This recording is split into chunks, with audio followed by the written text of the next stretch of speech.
Hi, welcome back to Fast Recap. And today I'm going to tell you about a 2018 movie called Office Uprising. Before we get started, be sure to subscribe to the channel. It's incredibly important to us and motivates us to create more quality content. A huge corporation, Nanotech, is engaged in the development and production of all kinds of weapons. A young boy, Desmond, works in the accounting department. He's constantly late and shirks his work duties. One morning, the head of the department, Adam Nussbaum, calls the guy to himself and makes a remark about the constant tardiness. He also hints that the corporation is preparing for a big merger with another well-known company. Therefore, there will probably be layoffs in the workforce.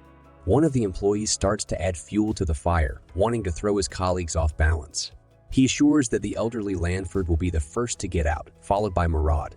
The guy himself is sure that he will be promoted because he is the nephew of the founder of the company, Franklin Gant.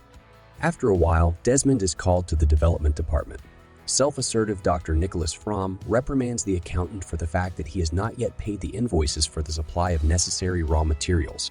To finally show his superiority, the man specially presses the button of the test weapon, after which Desmond leaves.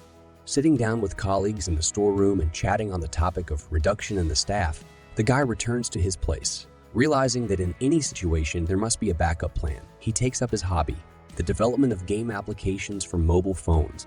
Murad recommends the guy to attend to his work duties, assuring him that no one needs games. He also emphasizes the relationship of his colleague Samantha, but Desmond assures that they are only friends. Besides, they have known each other since childhood. The young people's conversation is interrupted by a speakerphone alert. All employees are asked to assemble in the auditorium. Franklin Gant begins to talk about the company's new development, an energy drink that can awaken a real beast in humans. The man offers everyone to try it. It is at this moment that Desmond escapes from his job. The young man hurries home to finally make a report, which Nussbaum has been waiting for a week. However, the friends with whom he rents an apartment disrupt all his plans by starting an unrestrained party. A few hours later, Desmond does sit down to work, and in the morning hurries to the office to turn in the report on time. He ignores the absence of a security man at the entrance, although Clarence usually greets all employees. When he arrives on his floor, the young man thinks only of the papers and does not notice the bloody marks on the doors and walls, and the fact that some of his coworkers are dead. Nussbaum calls a coworker to his office. Entering the office, Desmond pays attention to the strange behavior of the boss, and afterward to the corpse under his desk. He stuck hundreds of sharpened pencils into poor Jerry. The man justifies himself by saying that the employee was overweight, which means he suffered from a lack of self-control. Desmond runs out into the hallway to escape his angry boss and sees his coworkers in the same condition. He manages to hide from the crowd in Carter's office. He does not pay attention to the guy diligently doing his work. But at one point the computer turns off and the man gets mad about an unsaved file. He attacks Desmond. Trying to defend himself, Desmond accidentally breaks the man's neck. Trying to escape the building, the young man ends up in the development department. There, marketers with bloated veins on their faces toss a coworker's head over each other, using it as a ball. When they see Desmond, they stare at him, hoping he will give them a good slogan for a new product. Desmond manages to squeeze out some slogan, and he makes his way to the emergency stairs. At that moment, the watch on his arm gives a signal reminding him to visit Samantha. Remembering about the girl, Desmond hurries to her floor. The girl behaves quite calmly, but when the guy accidentally touches the photo frame and breaks it, she pounces on him, showing incredible strength and aggression. After knocking his friend out with a blow to the head, Desmond ties her to a cart and tries to roll her out of the building. While hiding from his distraught coworkers, he meets Murad. It turns out that he did not drink the energy drink either. The company begins to look for a way out.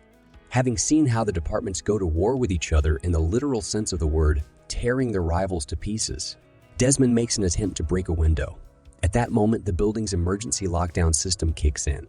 In order to unlock the building, the access code stored on the top floor must be entered. After neutralizing the elderly secretary, the company cautiously makes its way through the human resources department. Seeing a crowd of angry women surrounding poor Lanforth, who has come to collect his severance pay, Desmond rushes to his help.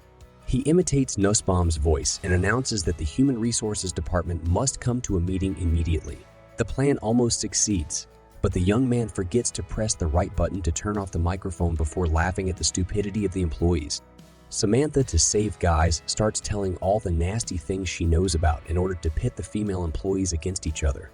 While the women are having a bloody showdown, the company quickly scurries away, taking a terrified Landforth with them. Their path takes them through the sales department, whose employees have not been so restrained in the past. Desmond finds thick reference books in the storeroom and makes them into a kind of armor.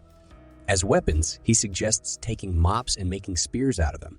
Samantha convinces her friends to untie her, explaining that they could use the extra hands. A bloodbath begins.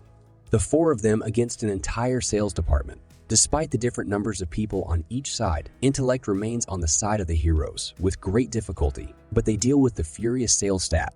The tired heroes continue to move on.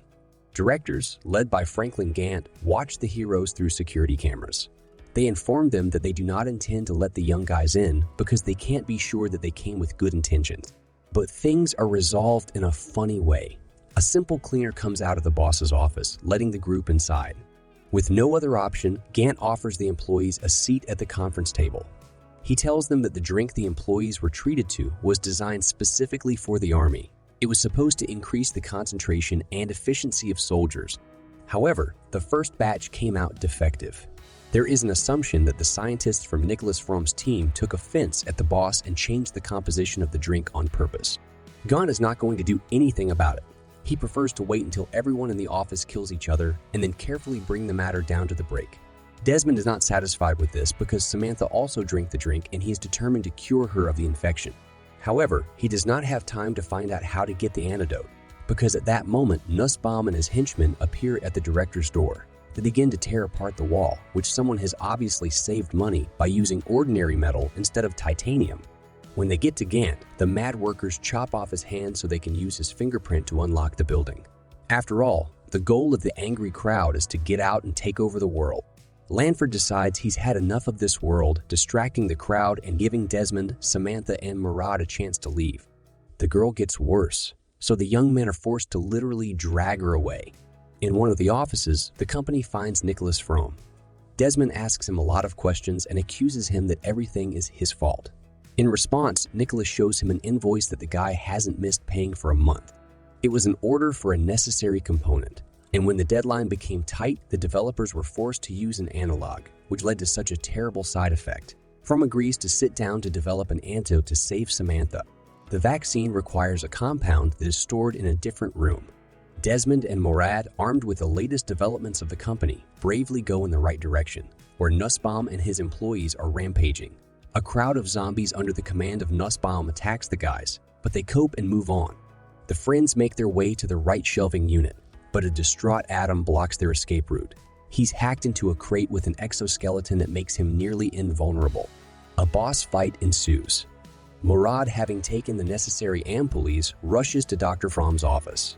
On his way to him, he is attacked by one of the firm's employees, Gant's nephew. Murad copes with him, although it takes time.